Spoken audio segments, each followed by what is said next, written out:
সালা মামুনি। আচ্ছা শিবা, আজকে তুমি সুন্দরবন সম্পর্কে কি জানো একটু বলো তো। সুন্দরবন সুন্দরবন খুব সুন্দর। সুন্দরবন হচ্ছে সুন্দরী গাছের জন্য বিখ্যাত। সুন্দরবন হচ্ছে ভারত এবং বাংলাদেশের স্থলভাগের দক্ষিণ সীমানায় অবস্থিত।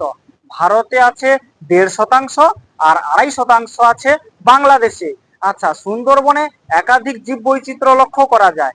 যেমন হচ্ছে আপনার জলে থাকে মাছ আর কুমির, আর স্থলে থাকে হচ্ছে বাঘ, সিংহ, হরিণ, আর হচ্ছে গাছে থাকে বানর, আর থাকে হচ্ছে শিয়াল। শিয়াল হচ্ছে পশুদের মধ্যে সব থেকে চালাক প্রাণী। আচ্ছা, এবারে শিয়ালের হচ্ছে আপনার কাঁঠাল পাতার মতো দুটো কান থাকে, আর হচ্ছে ফুলঝুরির মতো একটা লেজ আছে, আর পা পোষের মতো সারা গায়ে হচ্ছে লোমে ভর্তি, আর হচ্ছে হ্যান্ডেল মারা ট্রাক্টরের ফালের মতো দুপাটি দাঁত আছে, আর 5 ব্যাটারি টর্চের মতো দুটো হচ্ছে চোখ আছে।